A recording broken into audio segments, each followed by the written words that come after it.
যে দেখতে পাচ্ছ এগুলো হচ্ছে মানে পাঁচিরের ডিজাইন করেছে, পাঁচিরের ওপরে এই গাছগুলো লাগিয়েছে। দেখো কত সুন্দর লাগছে গাছগুলো দেখে, পাঁচিরের ওপরে গাছগুলো লাগিয়েছে। এই দেখো নিচে পাঁচির, আর পাঁচিরের দুই সাইড কংক্রিট দিয়ে ঢালাই করে তার ওপরে এটা লাগিয়েছে। তো টাকা থাকলে মানুষ সব কিছুই করতে পারে, দেখেও সুন্দর লাগে। আমরা তো ধরো বাড়ি ঘরই করতে পারছি না, তো এই করে কী করে। এই দেখো এই হচ্ছে কেরালার লোকের বাড়ি।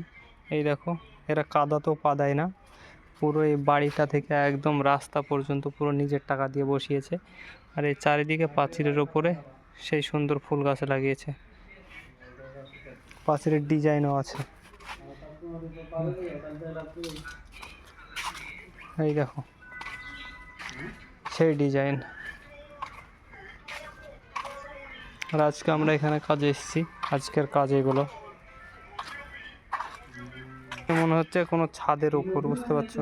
এই যে এই রেলিংটা দেখে মনে হচ্ছে কোনো ছাদের উপর, কিন্তু না।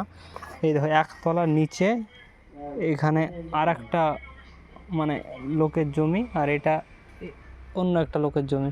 তো এখানে উঁচু নিচু জায়গা, সেই জন্য এই জিনিসটা হয়। মানে পাহাড়ি এলাকা কেরালাতে বেশি, বুঝতে পারছো? এই যে সাইড দিয়ে পাঁচিরটা দেখছো পুরোটা কংক্রিট ঢালাই, ওইখান থেকে একদম পুরো ওইখান পর্যন্ত। বুঝতে পারছো কত টাকা খরচা হয়েছে? আমাদের পুরো বাড়ি তৈরি করা হয়ে যাবে এই কংক্রিট ঢালাইয়ের টাকা দিয়ে।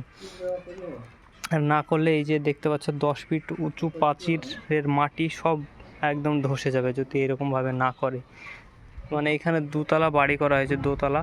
তো এখানে আমাদের 3 তলার সমান কি বলবো কাজ আছে, আভাঙ্গা মাটি ওপরে। তো কোন জায়গাতে কি আছে ঠিক নেই, সবার নিজের নিজের জায়গায় ভালো, এটাই দেখে বোঝা যাচ্ছে।